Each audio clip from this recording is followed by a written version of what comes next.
Hi, everyone. We're going to get started. This is recorded. I have muted your audio, but if you could also please assist me in muting, you're more than welcome to unmute yourself during our question portion, or you can type in your questions in the chat box. So welcome everyone, happy Thursday.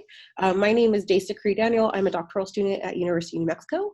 And today AMCD is excited to welcome Dr. Shon Smith, who is the current AMCD president, who will be presenting on counseling approaches in working with military families. And this is a part of our AMCD webinar series that we are offering with CEUs to all of you, our membership, but as an opportunity to really get knowledge out there with topics that are helpful and ways we can diversify just our knowledge as a whole. So Dr. Shon Smith, he's at the University of Florida. He's a counselor education faculty. Dr. Smith has worked with over 300 veterans and military families over his professional career. He is a veteran of Operation Enduring Freedom. SSG Smith has been deployed to Afghanistan, Iraq, and North Africa, and served on the humanitarian missions of Central and America.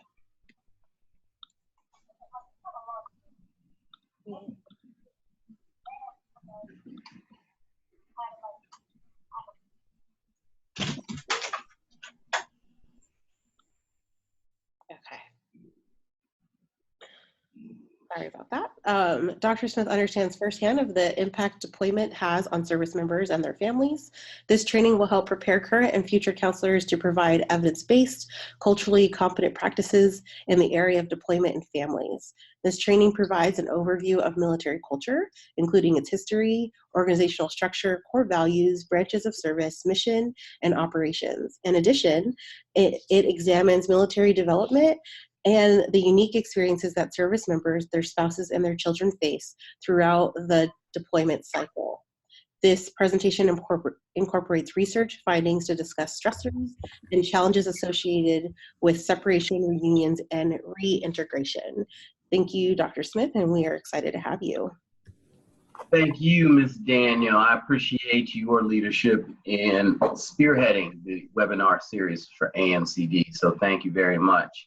I know you're at a conference working on your professional development, so I thank you for taking some time out of your day to support us in this endeavor. So good afternoon, everyone. They are muted, sorry. That I know, not a problem, not a problem. Good afternoon, everyone. I am Dr. Shon D. Smith, and I am the president of AMCD. I'm excited to be here today with you. I bring greetings from Norfolk, Virginia, where I'm currently at the Virginia Counseling Association's conference. I'm serving as one of their keynotes for their 3-day conference. So I took a little time out with the counselors in Virginia to meet with each of you today. So I'm very excited and I appreciate everyone's attendance today.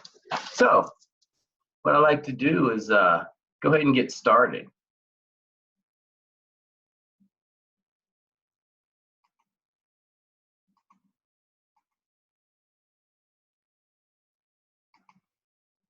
Oops, what happened? Hold on.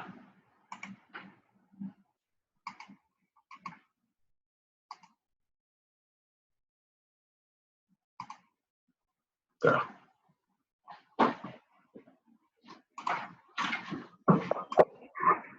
All right. What is going on now?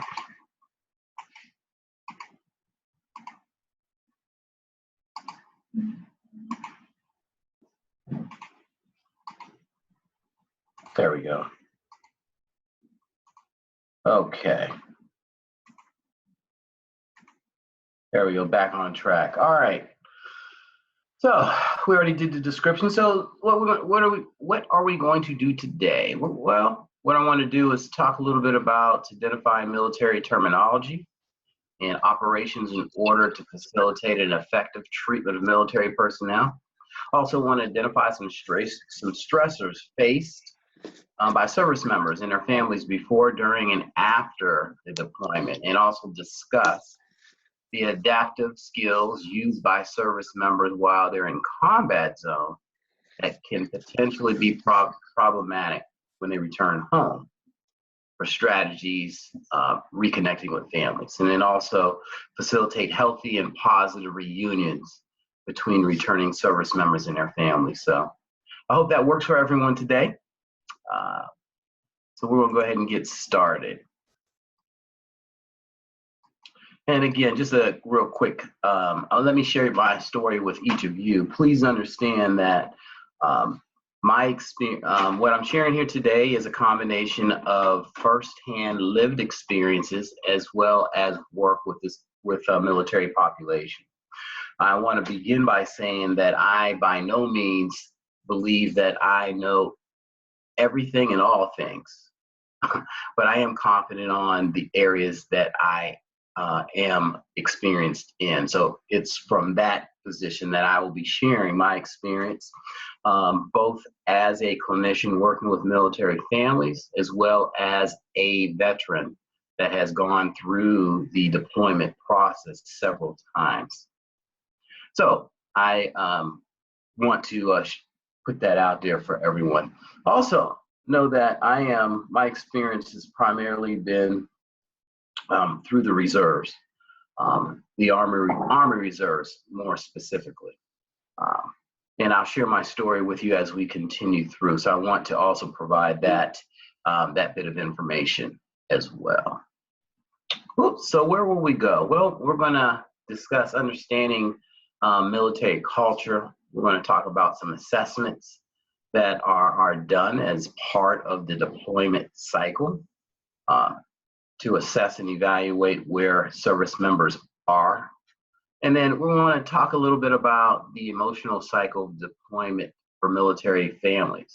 And then I want to talk a little bit about family internalizing and externalizing behaviors as it pertains to the deployment process. So that's where we'll go. And then I want to begin by simply talking about, let me back up. I don't know if you noticed, I did edit the title of this particular presentation to really speak to culturally intentional counseling approaches working with military families. And the reason I did that is the military population is a culture of itself, culture within its culture. So understanding that culture is paramount in the work that we do with military personnel. So I want to speak to that today as well. So the first step is simply understanding the military culture. So as you can see here, I have the rules of the game, our own language, and alphabet soup. I don't know how many individuals that are here today attending this that are veterans or current military or have worked with military personnel. If you have, one, I want to thank you for your service and all that you've done. Two, you fully understand what I mean by different language. Then we'll get into that a little bit. So first, rules of the game. Please note that, and I'm speaking from Army, but it applies to all of the military. When we say Army of One, the idea is that we are working together collaboratively to obtain mission. However, when we're looking at the military as a whole, there are two distinct components within the military: the active duty component and the soldier citizen component, whether it's the reserve or the National Guard. And the reason I'm bringing that up is, depending on what's your status, whether you're an active or the reserve or the guard, the rules of the game are a little bit different for you.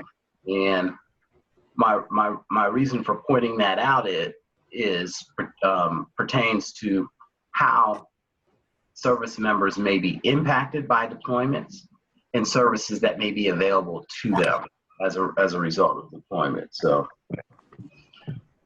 after 9/11, I think the country was very much aware of how significantly important these aspects of the military are for one, our safety and carrying out any mission that may be taking place. As you can see, the National Guard and the Reserve each represent a third of our military personnel. All right, a third. What does that mean? Well,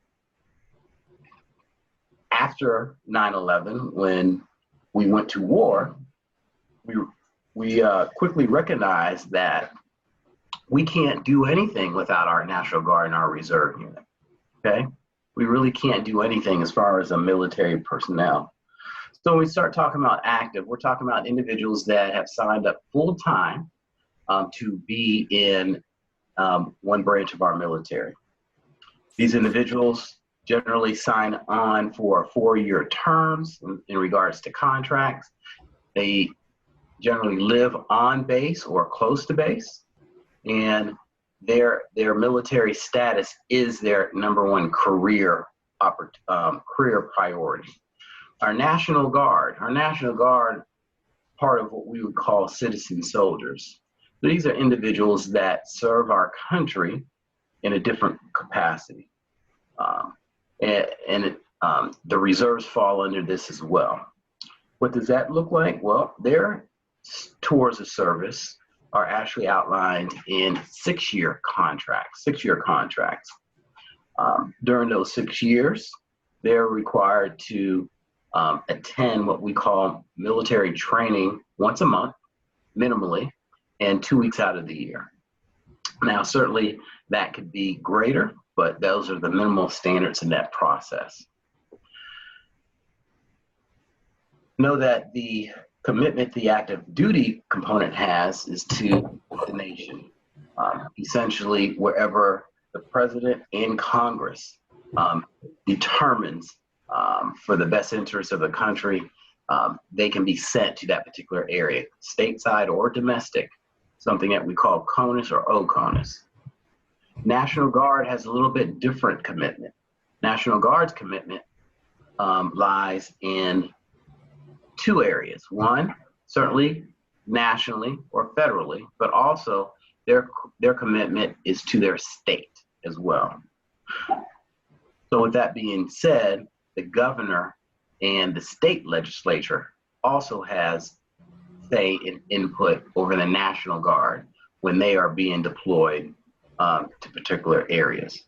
Reserve component, they also serve as a citizen soldier, 6 years, 6-year contract time frames. However, their commitment is only to support our national interests. They do not have a state requirement.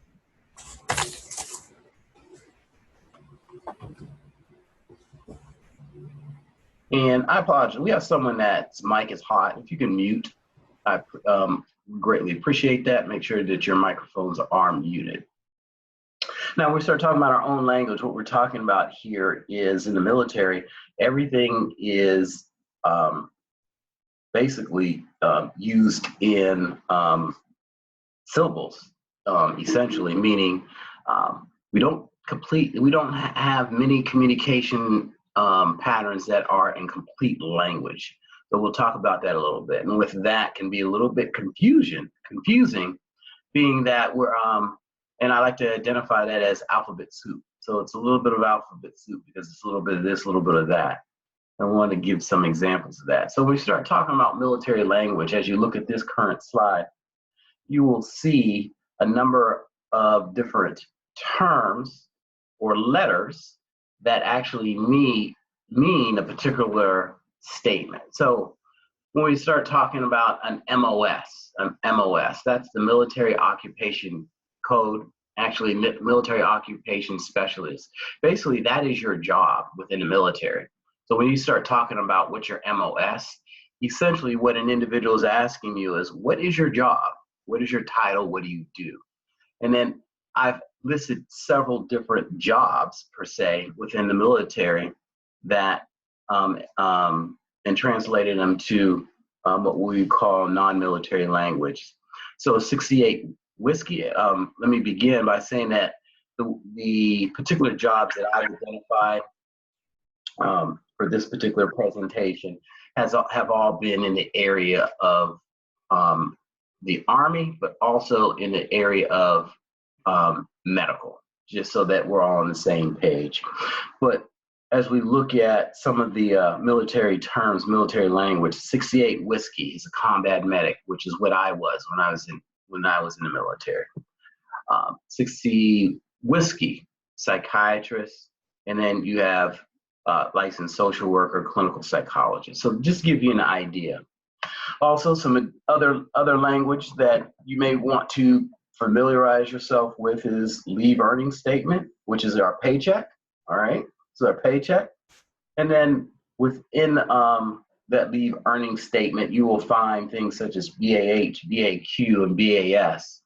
Those are essentially line items that have been determined of how individuals get paid. So basic allowance for housing, basic allowance for quarters, basic allowance for subsistence. So essentially, Army will pay individuals based on a number of different factors. One of them is duty location. One of them, if they are married, if they're single, if they have children.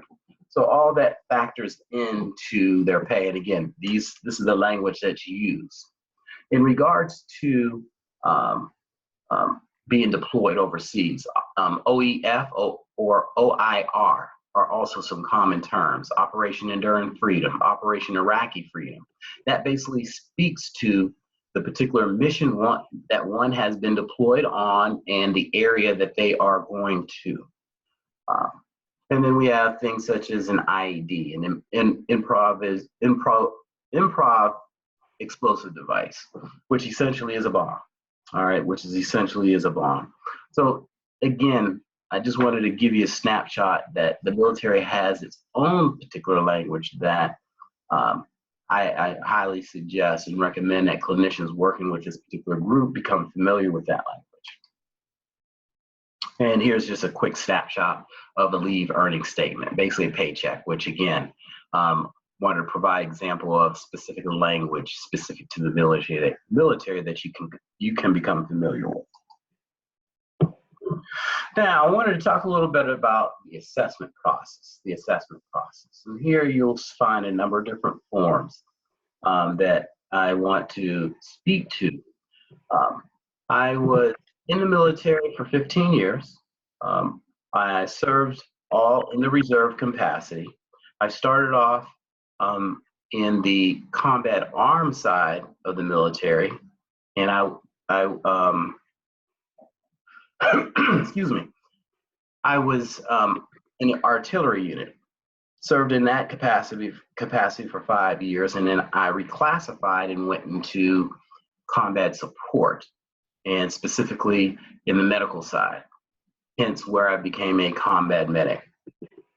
So essentially, a combat medic is equivalent to an EMT and or paramedic.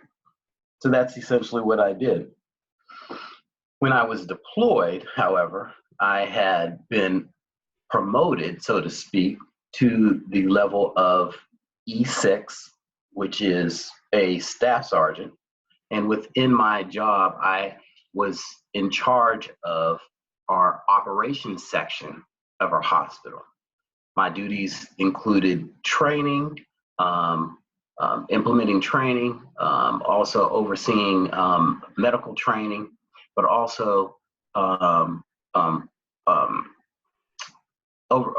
monitoring the medical, our medical priorities that were taking place within the unit.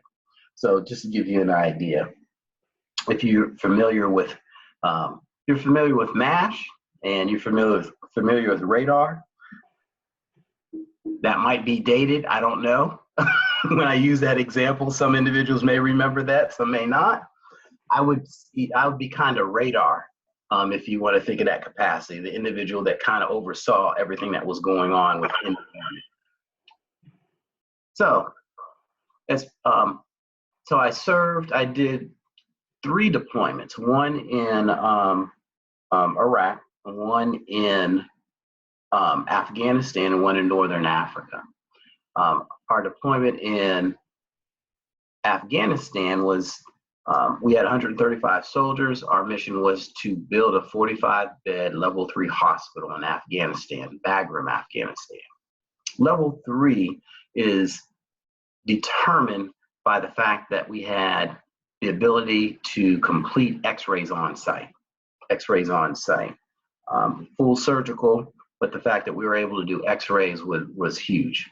The next level 3 hospital in that area at that time was actually Seoul, Korea. That was the closest hospital. So individuals needed to go to Korea, or they needed to go to Landstuhl in Germany. When I returned, I did some stateside work, and one of my jobs on the stateside was post-deployment health reassessment coordinator. In that particular role, my job was to reconnect with reserve units that had been redeployed. All right, redeployed. That means they completed their deployment cycle, they were back home, and during the 3 to 6 month time period, my mission was to re-engage with those particular soldiers and do a evaluation on them to see where they were at. And that was part of the process. So I wanted to share with you and talk to you a little bit about what the military currently has in place right now as it pertains to assessment. So here you will find 5 different forms. Pre-deployment health reassessment, post-deployment health reassessment, post-deployment health reassessment, and then deployment mental health assessment and periodic health assessment. All these forms deal specifically with the overall health of our soldiers, okay? In each of these documents, or I should say in the health assessment documents, they specifically talk about the overall health of our soldiers, but also they have specific questions dealing with the mental health of our soldiers. So as you can see, based on how they are named, they're given at particular cycles during the deployment session, during the deployment process. So for example, our pre-deployment health assessment is done prior to a soldier being deployed. This usually takes place between 30 and 90 days. The post-deployment health reassessment takes place when a soldier is deployed. So that's usually 30 to 60 days after they've been deployed. The post-deployment health reassessment, again, is 3 to 6 months after a soldier has returned from a deployment. And the post-deployment health mental health assessment, that particular assessment is done prior to a deployment and at the end of deployment. It's also done, the periodic health assessment is done once a year annually for any individual that is a member of the military.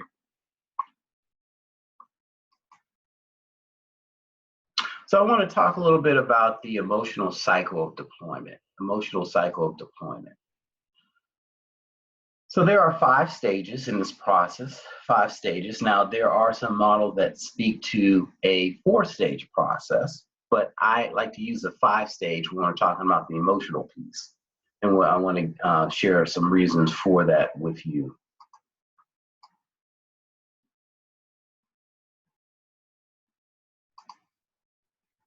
So part of the 5 stages is the pre-deployment, the deployment, the sustainment, the redeployment, and the post-deployment / reintegration stage. I want to start with our deployment. Whoops, yes.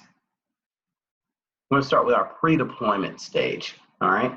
This stage varies. However, it's usually between the 30 and 60 days.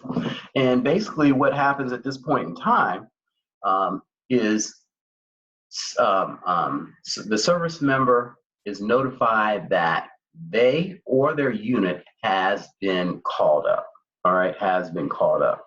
Now, again, my experience is specifically with reservists, and from a reservist perspective that has been deployed. Part of our requirement as a reservist and National Guard is that we are to be prepared to go wherever when we receive the call within 72 hours. Within 72 hours.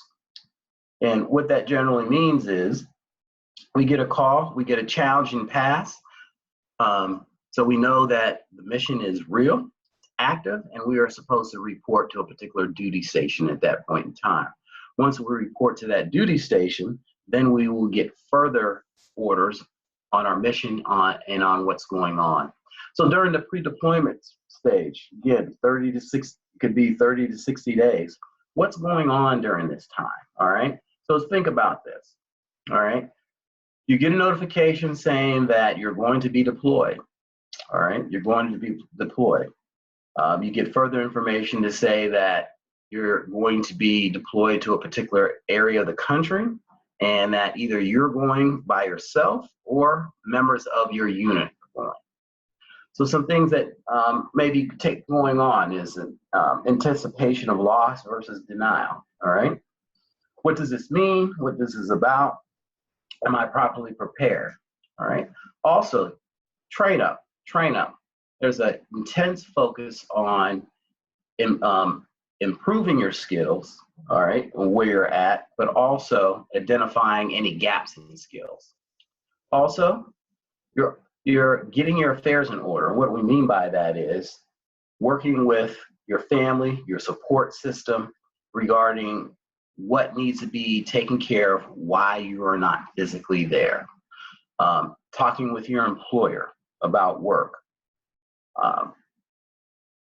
Checking on if you have things such as living wills. So those types of things fall under getting affairs in order. Now, I did want to speak a little bit about the employment piece. Know that under federal law that your employer is required, particularly those that are state or federal positions, they are actually required to maintain an employment with a service member that's deployed. However, they're not required to maintain the job that you left, okay? So keep that in mind. They are required to maintain employment status for you, but not necessarily the job that you left. Also, there may be an increase, or there may be an impact on mental or physical distance with your support system, and potentially arguments may be increased, all right? Arguments may be increased. So that's the pre-deployment stage. The deployment stage generally is actually at the point where you've actually left your family or your base, and you've actually moved forward to a particular training facility where you're getting some additional information in regards to your deployment of where you're actually going to be. This generally takes, this process is usually about a 30-day process, all right? 30-day process. So again, pre-deployment, you've been notified, you're getting some things in order, you're contacting your employer, your job, and then deployment is you're actually moving towards where you're actually going to be completing your duty station. During this time, again, mixed emotions, some relief, the fact that you're actually moving towards where you need to be, and that your deployment has begun. This is another piece that I needed to share, and I wanted to share with everyone. When an individual is deployed, when a unit is deployed, for the most part, generally speaking, deployments last 6 months, all right, 6 months. So they operate on a 180-day cycle. Now, certainly deployments can be extended, and they can also end early. However, when an individual or unit is deployed, it's usually operating from a 6-month, 180-day perspective. So keep that in mind, that there is a beginning and there is an end when we're referring to deployments. So some other things that may be going on during this particular stage, feeling or sense of being overwhelmed, being disoriented, emotionally numb, sadness, feeling alone, may have difficulty sleeping, and there might be an increased sense of security issues during the deployment. Again, keep in mind, new place, a new country, potentially new individuals are going to be around you. So that may be, that's part of the deployment process. Then we have the third stage, which we identify as the sustainment stage. Sustainment stage. This generally takes place between months 2 through 5. And during this time, individuals have learned their particular job, where they're at, what they're doing, and they're in a routine. All right, they're in a routine. And essentially, when depending on your unit, that routine is going to be dictated by them. So, for example, for myself, when I was in Afghanistan, we and again we were on the compound or the base of Bagram, and we had the hospital. The Bagram Air Base was what we call a multi-task force. So it was supported by many different branches of the military and also different countries of the military. So the hospital was on a particular compound where we also had Air Force and we also had Marines on that particular compound. They were part of our hospital in the day-to-day operations and upkeep of that particular hospital. So we operated on 12-hour shifts, so 12 hours on, 12 hours off. And I took the day shift. So that's essentially how our work schedule worked. Now, again, talking about new sources of support, feel more in control, because you actually have an idea of what your expectation is, your job, and you simply carry it out and you do it. A sense of independence, because you've been in that particular area of your deployment, and you have a better idea and understand what it is. And a sense of confidence that you've been doing it, well, and there's a sense of moving forward collectively. Then we move to the redeployment stage. The redeployment stage. This generally happens the last 30 days of that 180 days. And during this time, you get notified that your replacements are coming over. So there's an anticipation of homecoming. There's a level of excitement. There may be some apprehension of returning home, of leaving behind, leaving particular deployment behind, depending on what took place during the deployment. And what I mean by that is, if there is any loss of any soldiers during that, or sailors or Marines during that deployment, there might be a sense of loss or even some guilt. Also, bursts of energy. So you're excited and ready to go home. And then there might be some difficulty making decisions. And what we mean by that is, oftentimes we actually talk about a level of guilt of actually leaving, the particular deployment. Also, at this time, there may be potential opportunity for individuals to actually stay longer and sign up for a second deployment, which would be another 180 days for the most part. Sometimes it may be a 90-day mission, we're not sure, but during that time, depending on what's going on at home and there. And also some other areas that may be impacting that particular decision is finances. And what I mean by that is, as I shared with you earlier, the LES statement, basically the military paycheck. For some soldiers, the sacrifice of being away from their families potentially increases their financial support to their families. So what do I mean by that? Well, as I shared, individuals are paid based on their rank. They're paid based on their duty, their location, paid paid or compensated based on they're married and how many children they have.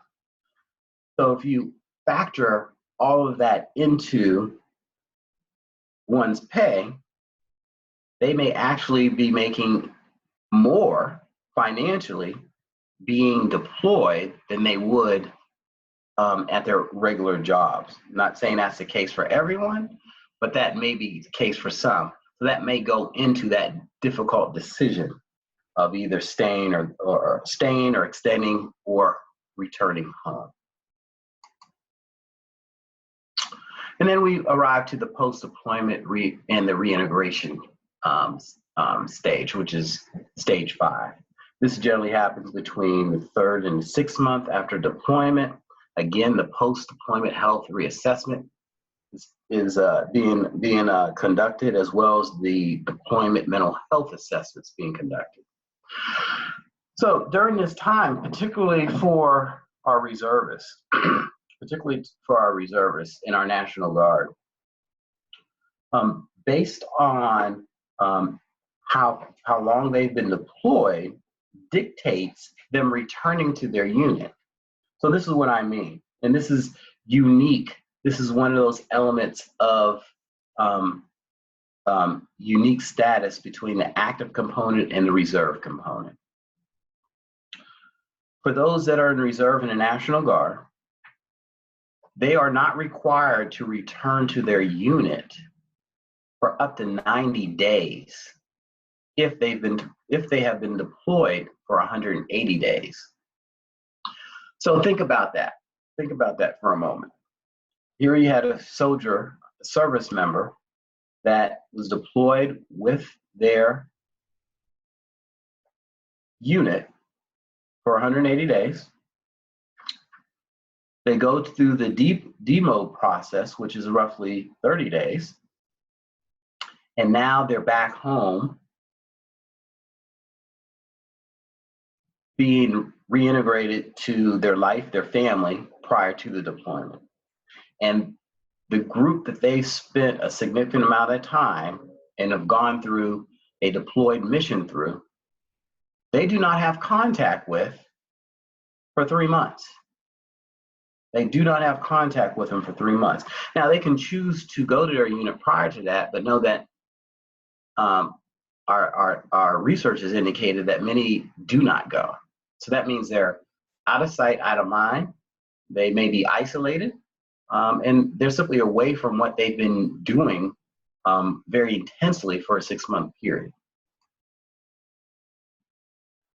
So with that, I want to stop there, and I want to entertain any questions that anyone may have at this point.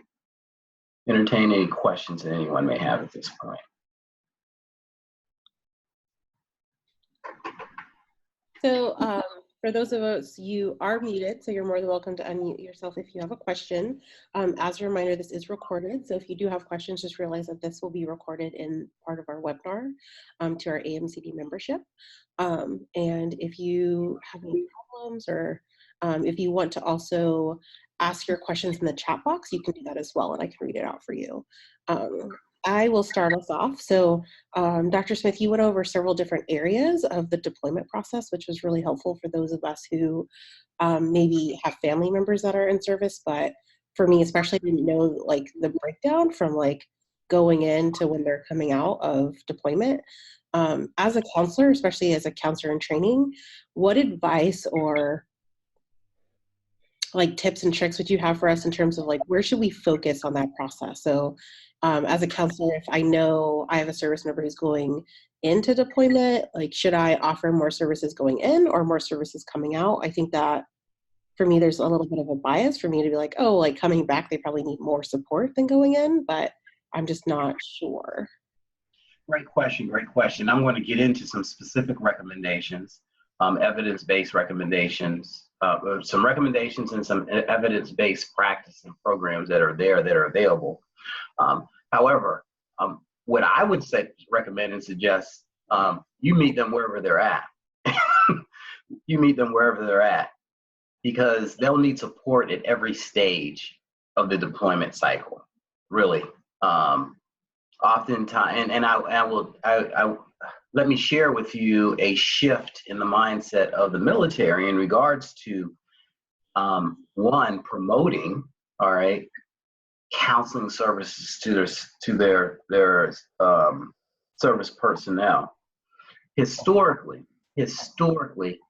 anyone that had made any indication that they needed counseling, they were on medication, psychotropic medications, that was generally seen as a career ender in the military. All right, so that wasn't even discussed. That was not even discussed. I'm sure many of you know of Vietnam veterans, Korean War veterans, as well as World War II veterans. And one thing that you will find that veterans generally do not speak about their experience, all right, most often in combat, all right, in combat.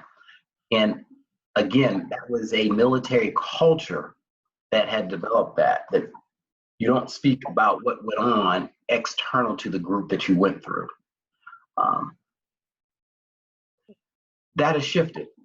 9/11 has demonstrated to us, as well as some research that has been conducted post 9/11 in Afghanistan and Iraq, that it is very much important and it's healthy and it's a necessity for individuals to talk about that experience. Certainly there's many different ways to do that, but talk about that experience. Also, when we're talking about deployment, service members and families, the military has also recognized the fact that if things aren't going well at home for a service member, it's not going to go well wherever they're deployed also. So they've really increased, one, the resources that are available to the family members that are back home, to increase communication between the deployed service member, and then also a number of resources that are available during the post-deployment and reintegration phase. So I say that to actually speak to that different levels of where they're at. Our assessment, the assessments I spoke of at the very beginning, that is also a very effective tool that counselors can use to get an idea where a particular individual might be during the deployment process. Now, hear what I'm saying. The military probably isn't going to hand over a particular service member's military record, particularly their health record, because they still fall under HIPAA. However, the fact that you as a counselor know that service members are assessed before they actually go on a deployment, after they're on a deployment, when they come back, and then every year after that is important information that you can actually ask and have a discussion with the service member and family about. So those would be some areas. Thank you. So we had a question from, I'm sorry if I say your name wrong, Ray, and they asked, do active military also deploy for 6 months at a time? They do. Even though they are full-timers, and that's what they do, the deployment cycle is still based on a 180-day cycle. Again, that can be extended, but it's still based on a 180-day cycle. What typically happens for active component when they're actively deployed is they'll get some what we call R&R, and that's basically leave time, vacation time. So they'll probably stay in the same combat zone area. Again, I'm going to make references back to MASH. You can recall that sometimes that they would go to Seoul and take some time off and do some things. So that's what they were doing, R&R. They were on leave. So yes, the active component does do a 180-day cycle as well. Yes, and we had one of our participants, Heather, had a comment. They said, we see more natural disasters, so this would seemingly speak to more demand on service members in some cases. Is staffing keeping up with these needs? in terms of support to members and their families. For example, we have individuals who endured Houston's floods, losing homes, then deployed to Puerto Rico. It's a lot. Very much so. Very much so. Very much so. And the deployment cycle is still the same, and the services that we have in place are still the same, regardless if it's stateside or if it's overseas. The process of being separated from family is still difficult, still a difficult one. The process of family supporting a service member that's deployed is a difficult one. And these same assessments take place. One thing I did want to share in regards to the assessments, when I was functioning in the role of post-deployment health assessment coordinator, in that particular job, I was under the 99th RRC, which is a division within the reserve that no longer exists right now, but at that point in time, they were in charge of units in Maryland, West Virginia, and Pennsylvania. So I was essentially in charge of about 13 different units that I worked with. What we were able to find out in that role was, during the pre-deployment phase, when we did the pre-deployment evaluations, we found that many of the soldiers reported having problems going on at home. We found that many soldiers reported that they had sleep problems, that they had depressive problems.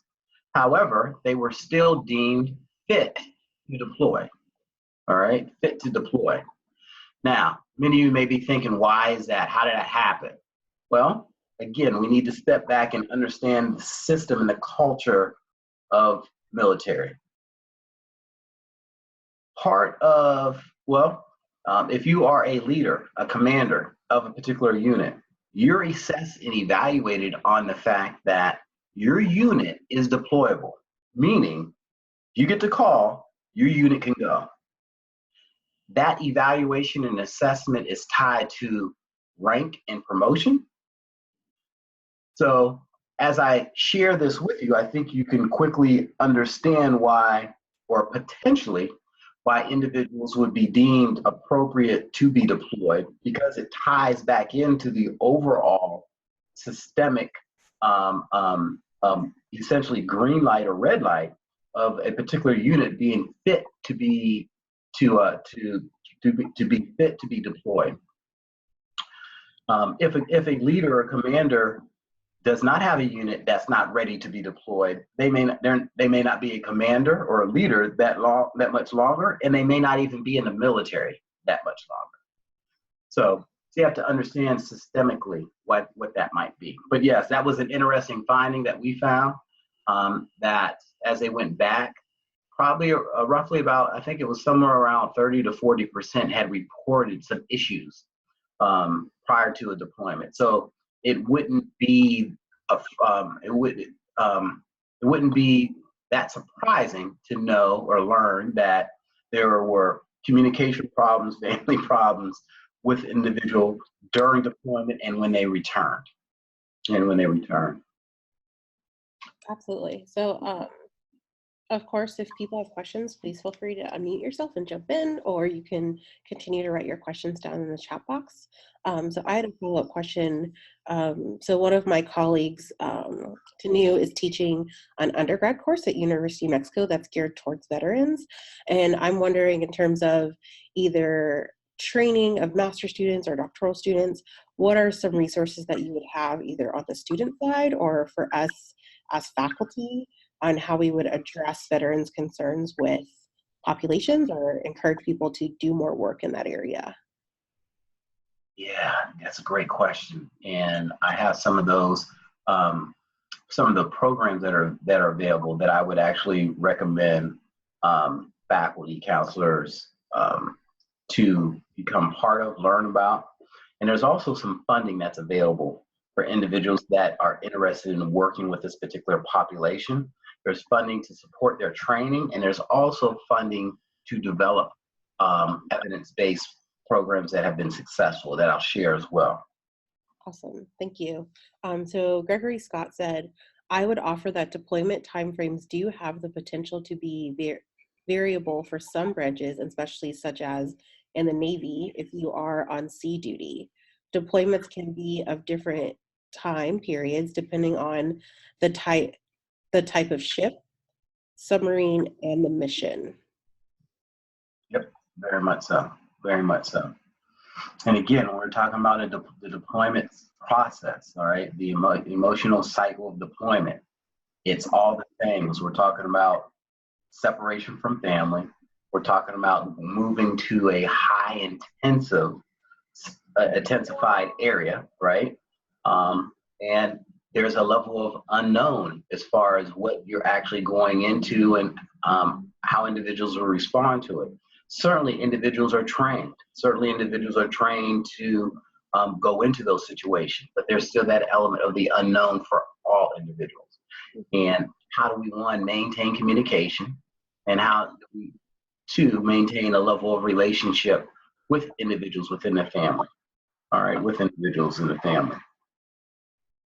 So I want to move forward. There's some other recommendations that I want to speak to, as well as some evidence-based treatments that have been proven to be effective. Mm-hmm. All right, so let me move up to, here we go. Talking about youth internalizing and externalizing behavior. So again, we're talking about some of the children of service members that have been deployed. Some research has indicated that 1/3 of middle school and high school focus groups, school staff express concerns about students engaging in heightened risky behavior.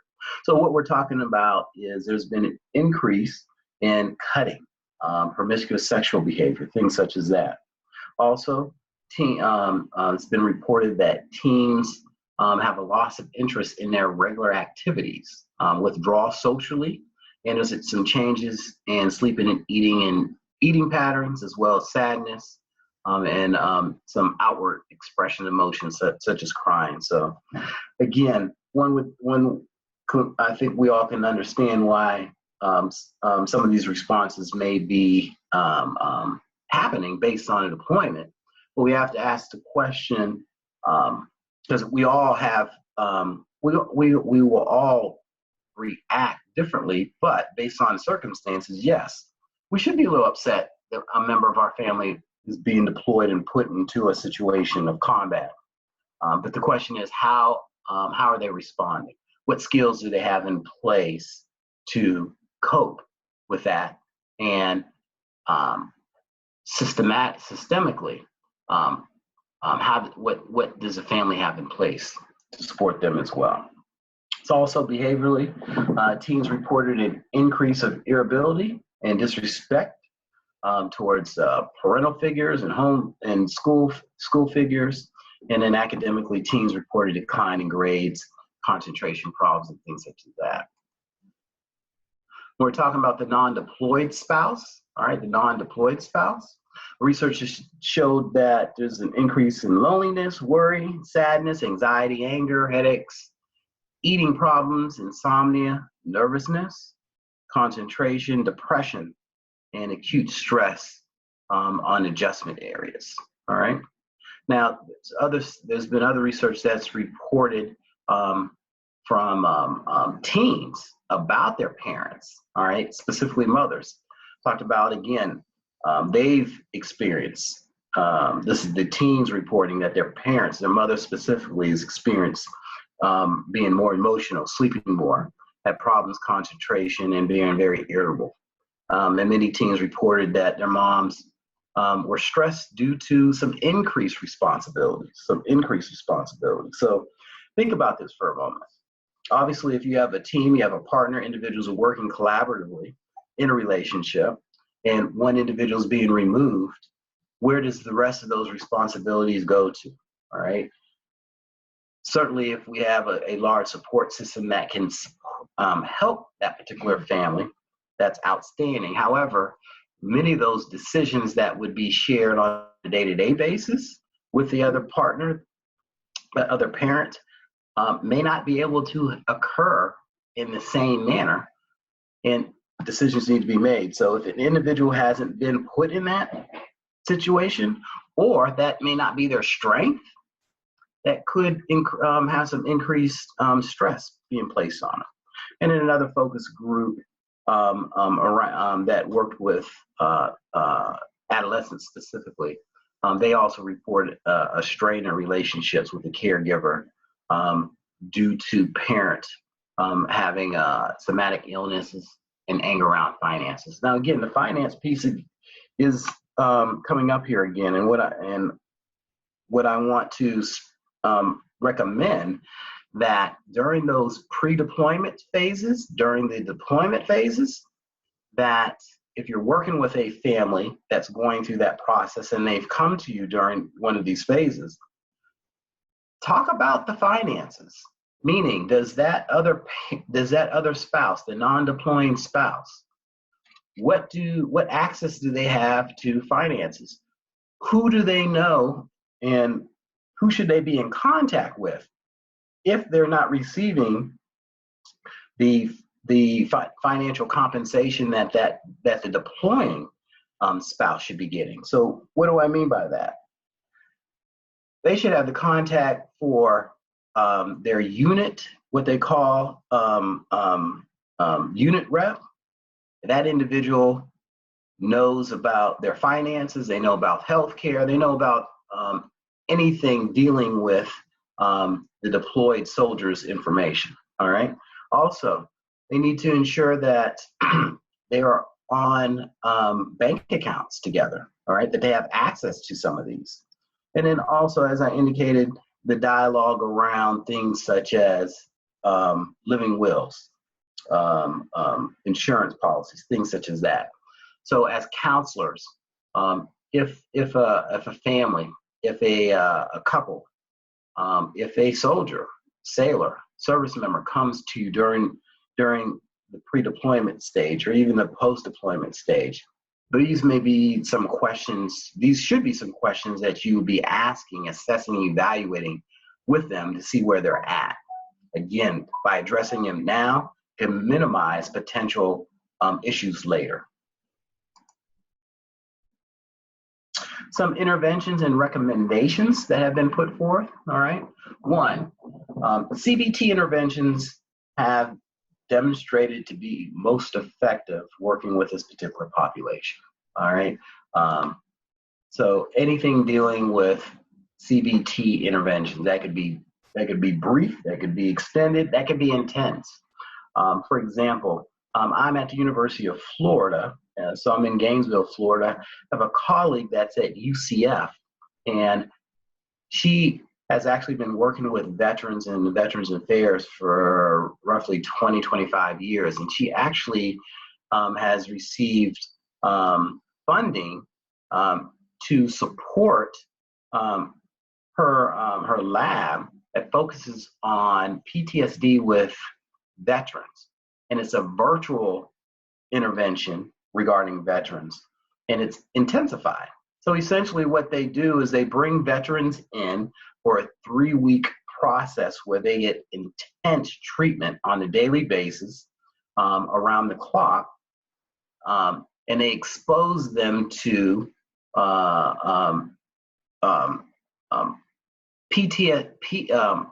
traumatic events that have taken place.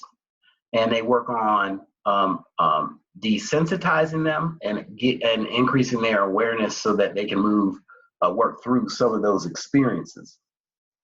And what her research has demonstrated, that this particular intervention, all right, a CBT framework, an intense work with support with the soldiers, that their PTSD symptoms have decreased by 30%. So there's been a huge success around that area. Now they're moving towards work with first responders, police officers, and firefighters. So that is at the UCF, that's the care, I take it back. It's not care, I'll get you the right unit, but it's UCF, University of Central Florida, that's doing that work right now. And she actually just received $12 million from the Department of Defense to replicate her particular treatment lab at 2 military installations in the southeastern area, to see if they will have the same effects at a local base, so that individuals won't have to come to Orlando for their treatment, but they can go to some place that's closer to where they may live. Also, recommendations of providing skills and training to help youth better cope with the deployment and the reintegration of a parent. So essentially having some programs set up for youth to address this. So some things that have been put in place have been camps, summer camps for deployed soldiers, or summer camps for children of deployed soldiers, where essentially they go to camp for 3 to 5 days, and a lot of the work and dialogue and discussion is around how are they responding, how are they coping with the fact that a parent is being deployed. We've seen some very high success regarding individuals that have gone through that particular program. Providing skills for training for non-deployed parent and intervention. And again, as I was sharing previously, what programs are in place for that non-deploying parent? So thinking about what do they need to know prior to a deployment, what do they need to know during deployment, some areas that they are strong in, some areas that they can get some additional support in. So providing some services like that, finance, communication, things such as that. Ironically, one of the several, actually not just one, several of the families that I've worked with, like many households, one individual kind of pays the bills and takes care of the finances. That's their skill set. That's what they're interested in. That's the agreement of the house. Because of the fact that that individual may not be there doing that, and the non-deployed parent or partner that doesn't go, they have to step in and take that on. I've heard many stories where when the deployed individual comes back and they want to continue with that, there's been some dialogue and even some rift between the fact that they may not want to give up the job of handling the finances and taking care of the bills. So because they've been empowered to do it and they're doing it well. So some things such as that may come into play. Also provide parents with basic instruction on stress management techniques, as well as clinical referrals as needed. I think during this time it's very important to increase your network around services to deployed families, members of deployed families, on a number of different levels. Certainly, the VA is a resource. However, the VA's only obligation is to the service member. Certainly, they have some programs that extend to the family, but they really just focus and take care of the service member. Now, there are many other resources that are available that I'll share for the whole entire family. So looking at services within the community that can work with the entire family is significantly important. Also help the non-deployed parent prepare for and adjust to the reintegration of the service member. So this is what we're talking about here is now that you're home and you're no longer in that deployed state, what do we need to do to reconnect? What do we need to do to rejoin as a unit? So a number of different programs initiated by the military have been put in place, such as couples weekends, couples retreats, where individuals essentially get away for 3 or 4 days and they basically just reconnect.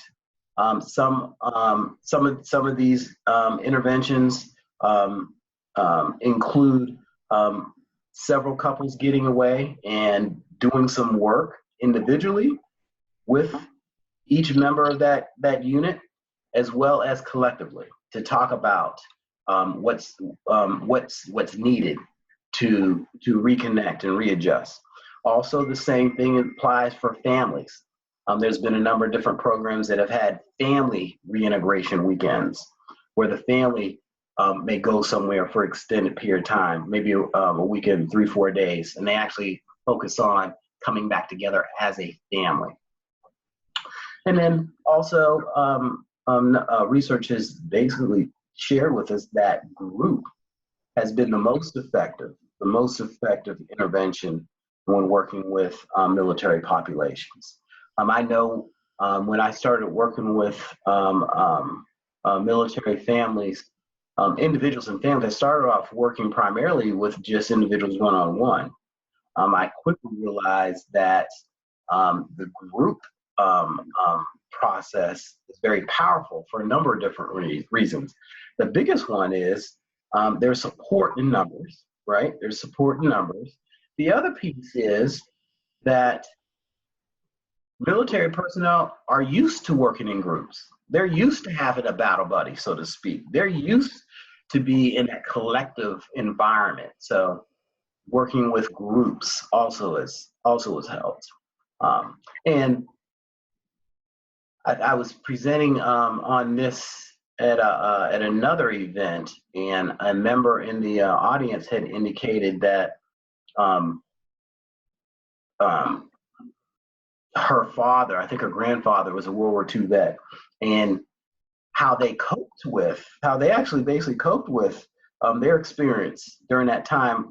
They would get together, their unit, their platoon, the guys would get together, talk about that experience, and they would drink and process what's going on. And if we think about that with a clinical lens for a moment, that's not too far from what we would be facilitating with this population. And this is what I mean by that. We're talking about individuals that are coming together for a common purpose, right? They're talking about their lived experience and talking about ways of getting through that. And the alcohol is what? Self-medication, right? So it's kind of similar to what we would be looking at doing already, but in obviously a more structured and controlled environment. So that group work has been proven to be very successful. The other recommendation is being sensitive to the military culture. All right, being sensitive to the military culture. So what do we mean by that? Understand the role that the military has in individuals' lives, in communities, all right, across our country, and then also internationally. And how some of those military systems may be responsive, may not be as responsive, all right? And as a mental health professional, as a clinician, and as a counselor, what are some of the things that we need to be aware of in doing so? So a great example is the difference between active component, reserve component, and National Guard, all right? What do we need to know based on an individual's status, how we can best support them? And then finally, sustainability and accessibility of developed services around the evidence-based practice. So basically what we're talking about here is, if we create and develop a program, we need to think about, is this going to be around? Is this going to be long enough? All right.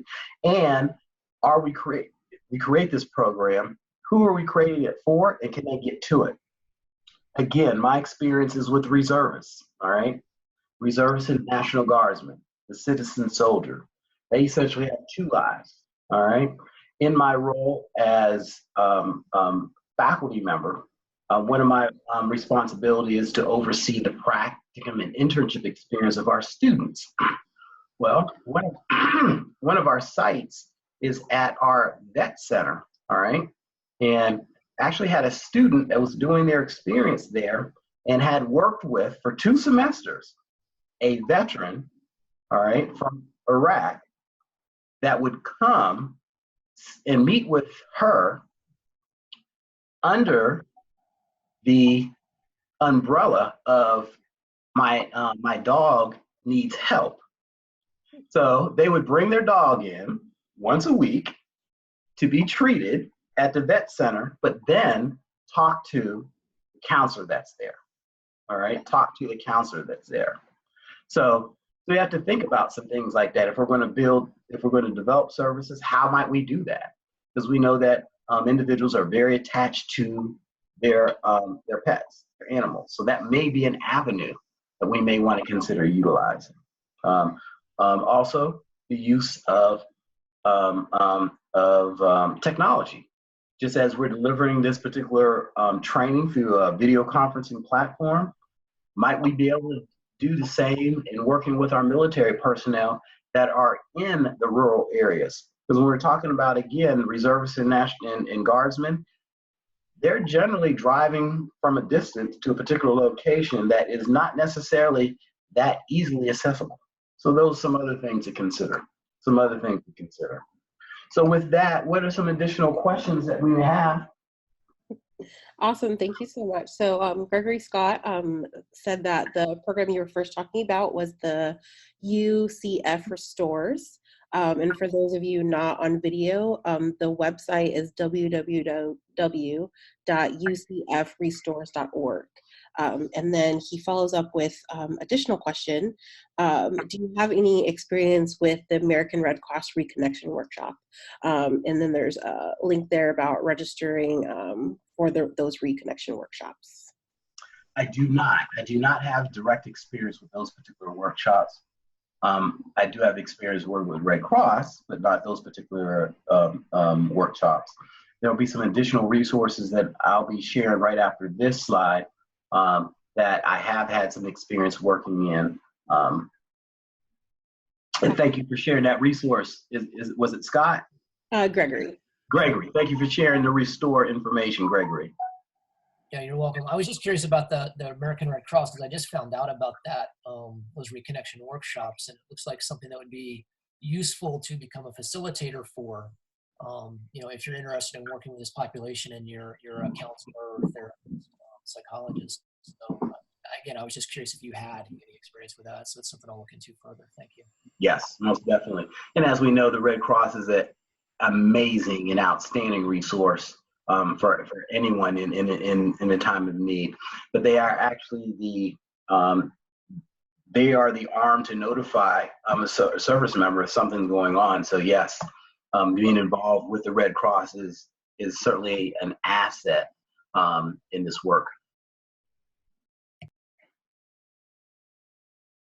Were there any other questions from attendees?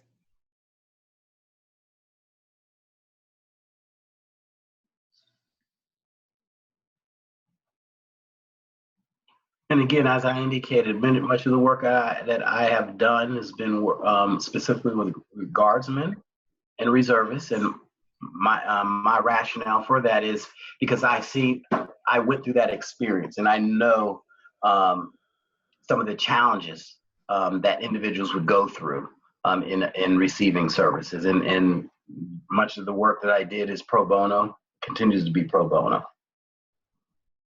I had a question kind of more directed towards that. Here in Albuquerque, New Mexico, we predominantly have Army, just because our closest base is Army.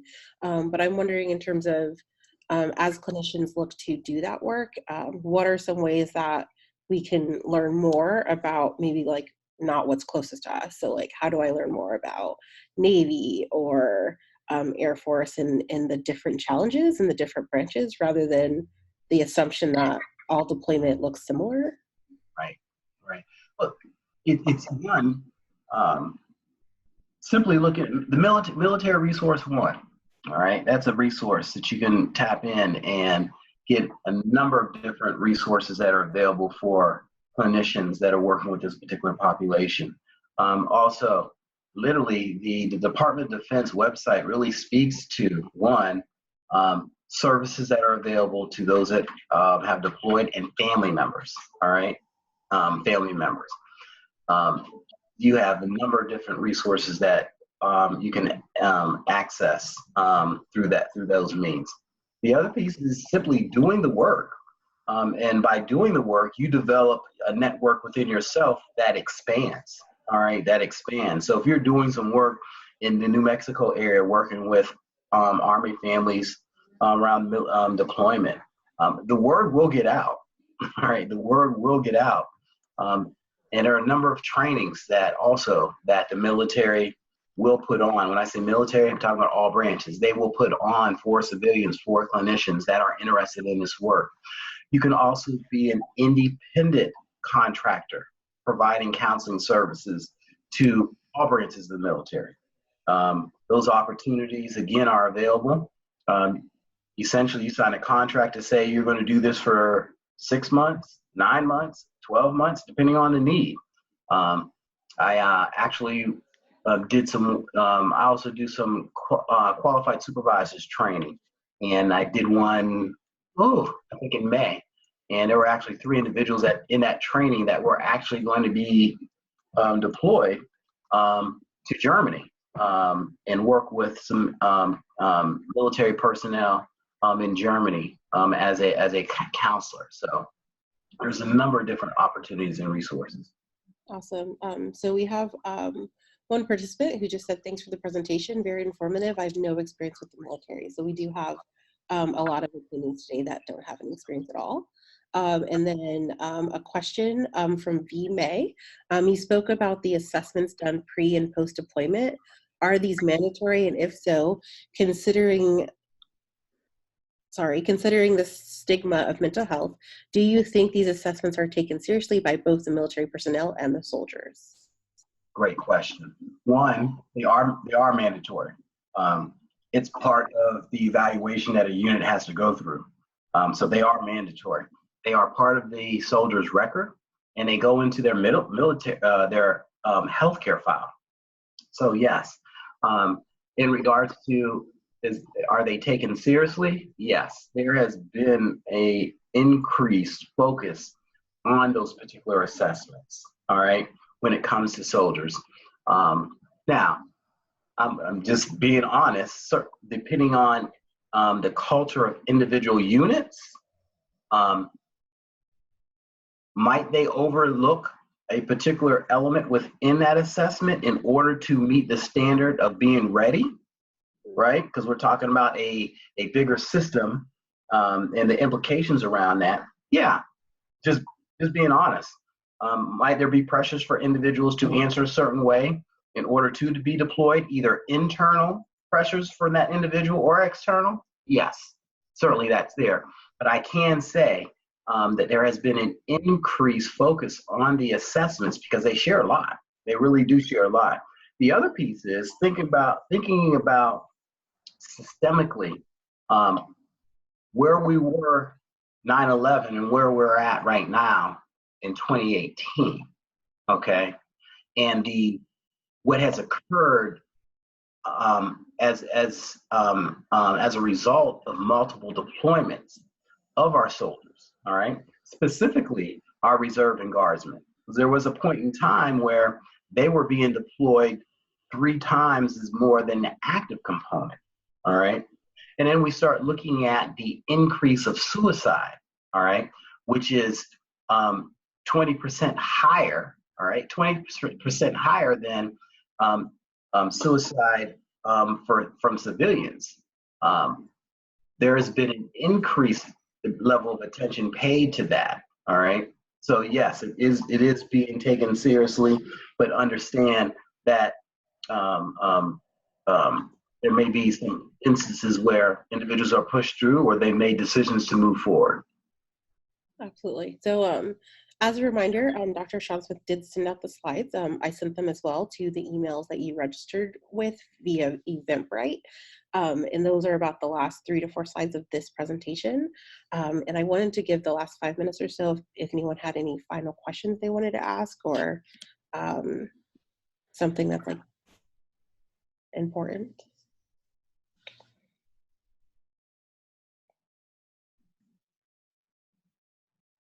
From way again. We have, do any of the assessments include any standardized testing that is comparable to assessment instruments outside of the military? No. I'm just being honest with you. Essentially, the assessments, I would say, are more on the lines of screening. So they have some pointed questions. Have you had any problems sleeping in the last 2 weeks? Have you had any arguments in the last 2 weeks? Things such as that. So I would say that they're on the level of screening / assessment than more psychological. But again, these are indicators that there might be something else. And so if they're sharing some things, then we need to appropriately refer them to the proper systems that are in place. Absolutely. Thank you. Any last questions? I did want to speak to the assessments. Know that the pre-post health assessments have always been in place. As a result of some findings from 9/11 till now, the health reassessment was added, and then the mental health assessment was also developed. So know that as a result of what's taken place since 9/11, there has been some increased focus around how can we assess and evaluate. And let me back up. And the reason why the post-deployment health reassessment was put in place was what they were finding was that many individuals during the deployment stage, when they were coming home, they were essentially saying, yes, I'm good for everything, so they can get home. All right.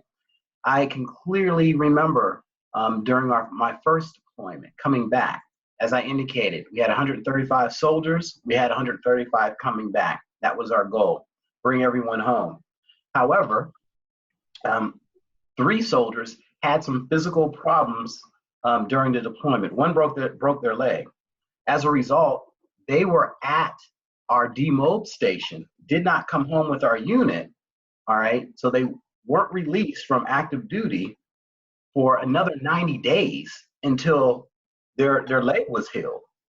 So if you think about the fact that an individual has been deployed, they want to be home, and if there's something that kind of they may determine as being minor, they may not share that right then. Hence the reason, the purpose of the health, the reassessment process of going out that 3 to 6 month period and really reconnecting to see if there's anything else going on. And that assessment's not only done with the soldier, but it's also done with the family member. So we can speak to the family member. Are they seeing anything that's going on as well? Absolutely. So we have Missy, who just want to thank you again for the straightforward information and a wonderful presentation. I wanted to give you just the last 2 or 3 minutes to kind of close us out. If you had any final thoughts or anything you wanted to end with that we could walk away with, or where you think maybe we could start right now with this information? Well, thank you. Thank you. Again, the last slide, I have resources. I know we were talking about that. It's part of the presentation that was sent out. So there are a number of different resources, again, that are available that have been put in place. Military Homefront, Military One Resource, Military Child and Education Coalition, Military Youth Deployment Support Video Program. So those are programs that have videos that they use to help specifically children and families. The camps I was talking about, Operation Purple, the National Military Association offers the camps for youth. And then Families Overcoming Under Stress. That's a particular program, again, that is a pre-deployment program that's been available that has demonstrated some success. Also, some other additional resources that are available. The National Board of Certified Counselors actually has funding that's available for individuals that want to work with or in military populations. They actually have funding that they will provide individuals to be trained to do that and to receive additional training. The DoD also oftentimes puts out grants for innovative programs, evidence-based programs that have been successful in work. So if you have a program or you're thinking about one, that's a particular area that you can go and research and get some additional information. Again, this is something that I've become passionate about. And again, it's based around my lived experience of being deployed as a reservist. I come from a family of military. My father was in Vietnam. I have grandfathers that were in Korea, great-grandfathers that was in World War II. So it's something that's part of my family and family heritage, and it's something that I want to be able to pay back, pay forward to those individuals and the families that are part of this process. So again, I thank everyone for being here today and sharing some space in your day. I do hope you have a great Thursday, and as we move forward and celebrate Veterans Day on Sunday and recognize on Monday, just simply say thank you to not only the veteran, but also to the veterans' families that have been part of this process. I look forward to seeing each and every one of you at future AMCD events. Please check out our website to see what's going on. We just released our webinar series for the entire year, so we're excited by that, and I hope this has been a strong benefit to you as members of AMCD. Awesome. Thank you so much, Dr. Smith, for being our guest today. I want to remind everyone again that my name is Taysa Daniel.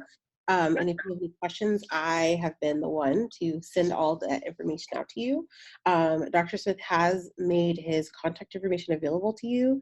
So I know, and I want to be mindful, people on the phone may have had questions and maybe just couldn't have asked them on this space, but it seems that Dr. Smith is open and welcome to having you come and send an email to him if you have a question directly for him. And then overall, I hope that you join us with AMCD in our webinar series. Our next webinar will take place in December, and so we're just super excited to have you part of these events with us and to disseminate this information. So I just want to thank everyone for coming. Please check your email if you want the slides. I did send those out, and we look forward to seeing you next month for our next webinar. Oh, also, you'll receive an evaluation. If you complete that evaluation, you'll also get a continuing education hour for this particular training. Absolutely. All right. Thank you. You all have a wonderful weekend, and we will see you soon. Take care.